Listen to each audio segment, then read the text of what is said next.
Excitement, क्योंकि exit poll में तो आपकी सरकार बन रही है? देखिए, ये देश के लोगों का प्यार है। देश के लोग नरेंद्र मोदी जी को स्नेह करते हैं, प्यार करते हैं।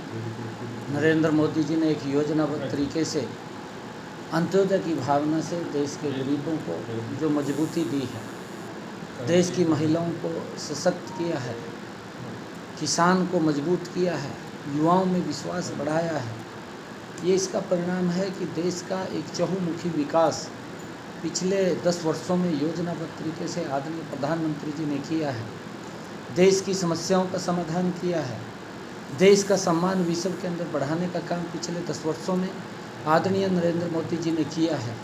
और उसका परिणाम है कि आज देश के लोग नरेंद्र मोदी जी को जो बोलते थे कि जब 4 जून को रिजल्ट आएंगे, ये देश मोदी जी को 400 पार सीटें दे करके तीसरी बार इस देश का प्रधान सेवक बनाने का काम करेगा।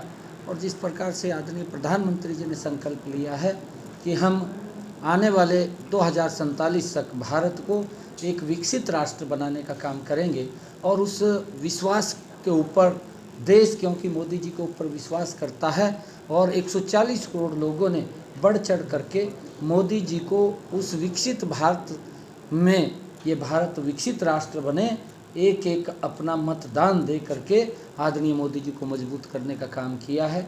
और अभी कल जब रिजल्ट आएंगे, उसका नतीजा वो आप लोगों के सामने पूरा देश उसके अंदर शामिल होगा, और ये भारत विकसित राष्ट्र बन जाएगा। ये भारत मजबूत राष्ट्र बनेगा, ये भारत सुरक्षित राष्ट्र बनेगा, ये भारत विकसित राष्ट्र बनेगा। भाई, उसको लेकर के देश के अंदर आदरणीय नरेंद्र मोदी जी ने जब रिजल्ट आएंगे तो उसके लिए गति से काम करें। रणदीप सिंह सुरजेवाला ने प्रेस कॉन्फ्रेंस की है। पिछले दिनों सुप्रीम हाई कोर्ट की तरफ से फैसला आया था, जो आप लोग सोशल आर्थिक आधार पर नंबर देते हैं 5, उसे खारिज कर दिया। तो बर्खास्त करने की मांग की है सरकार को। साथ साथ ये भी कहा है कि आप लोगों ने लाखों युवाओं का भविष्य खतरे में डाल दिया।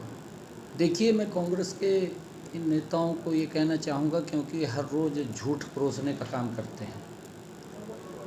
रणदीप सुरजेवाला साहब को अपनी सरकार, जिसके अंदर वो शामिल था, जिसके अंदर पर्ची भी चलती थी, जिसमें खर्ची भी चलती थी, जिसके अंदर जो नौकरी के पैमाने थे वो सारे तार तार कर दिए जाते थे, युवाओं के साथ एक बड़ा धोखा हो जाता था। और कोर्ट जब ये प्रक्रिया को गलत करते थे तो उनको 5 साल के बाद, 10 साल के बाद बाहर का रास्ता दिखाने का काम करता था।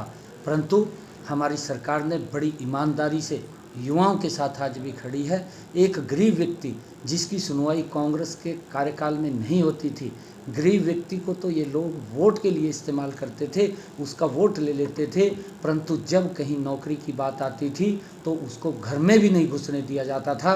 उनके शरीर से रणदीप सुरजेवाला को भी और इनके नेताओं को भी, भूपेंद्र सिंह हुड्डा को भी, अगर ये मंत्री थे उस सरकार के अंदर, बदबू आती थी, वो नज़दीक नहीं लगते थे, तो वोट तो ले लेते थे, वोट लेकर के उन लोगों का शोषण करते थे।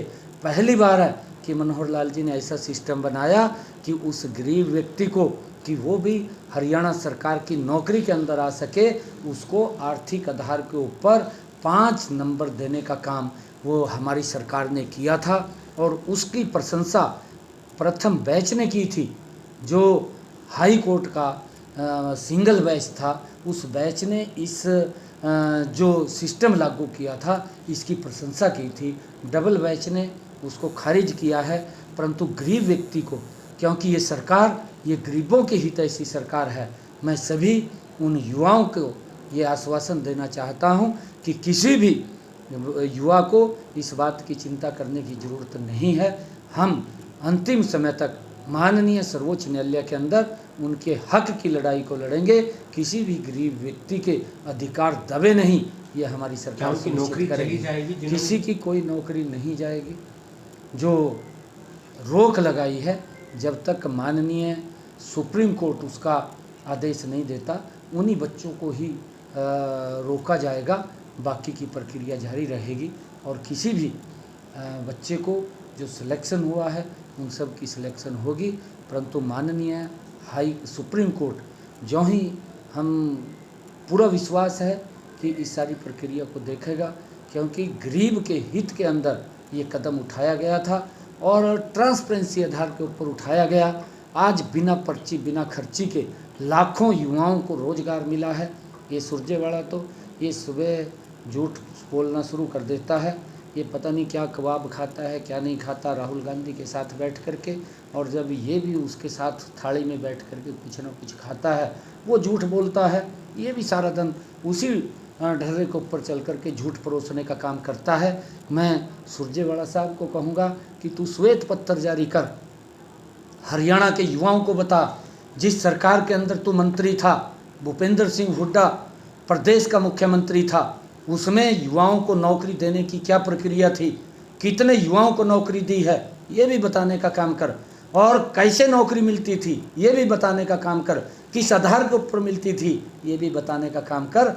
तो प्रदेश के युवाओं को गुमराह मत कर।